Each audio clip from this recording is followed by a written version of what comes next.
There are so many reasons why high school could suck. The people around you could be jerks, your teachers could be miserable crabs, classes can be boring, there's an unreasonable amount of drama, and you have so much freedom but very little agency. But it's funny how quickly life could get worse, especially when your classmates around you start going off like the 4th of July. Spontaneous combustion, an extremely rare phenomenon, has hit Mara's high school like an outbreak of herpes during a latex shortage. Everyone is catching it. Mara was innocently sitting in her math class, picking up her pen from the floor when, bam, she's hit with a face full of viscera. One of her classmates spontaneously combusts. People want to write it off as one of those freak coincidences in life, but when more kids in the senior year start exploding, it's clear that something is wrong. But no one can figure out what. Is it in the water? Is it drugs? Is it a bad vaccine? Is it biology? Is the government using advanced technology to play long-distance whack-a-mole with the seniors of Covington High? Is a Carrie wannabe taking revenge on her classmates using telekinesis? No one knows. All anyone can figure out is that unexpectedly becoming a Jackson Pollock painting is something that is only happening to the senior class of Covington High. Naturally, this disrupts everything about senior year, from just going to class to applying to colleges. No one is sure that they're going to live out the year, let alone have a future. Mara, our main character, is just trying to make sense of what's going on and deal with the new reality of being a ticking time bomb. She relies on her best friend Tess and her new boyfriend Dylan, but everyone is just as lost as she is.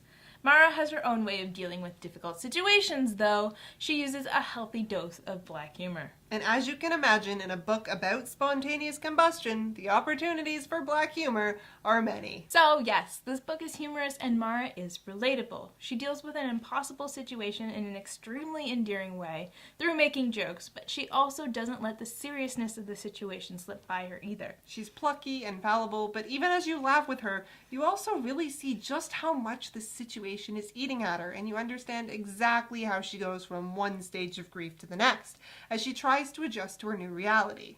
Mara is far from being a Mary Sue.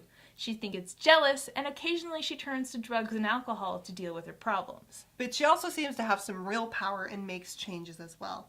At one point, she single-handedly inspires her fellow seniors to go back to school and start caring about life. And later, she has a breakdown which seems to influence her fellow classmates to slide back towards debauchery.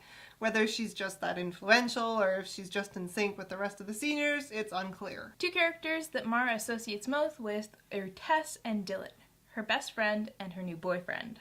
Tess is brilliant. She keeps herself together and doesn't stop looking forward. She's the one Mara depends on the most, but she stays in the background for most of the book. Out of everyone, she's probably the best adjusted.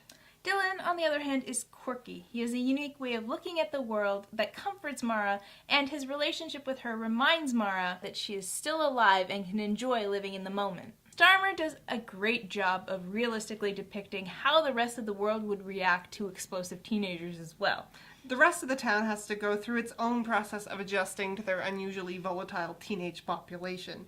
They do everything from mourning the first victims as an unexplained tragedy, to quarantine, to riots, to eventually just giving up.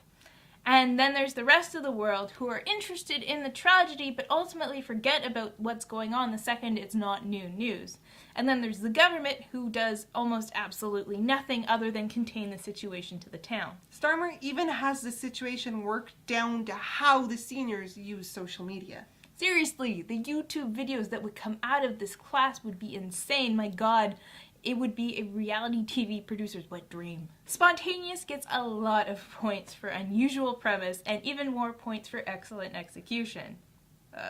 Pun not intended.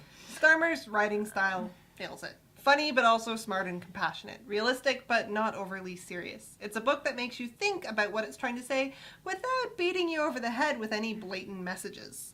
It feels like there's a great compare and contrast essay in there somewhere if you find another book to pair it with.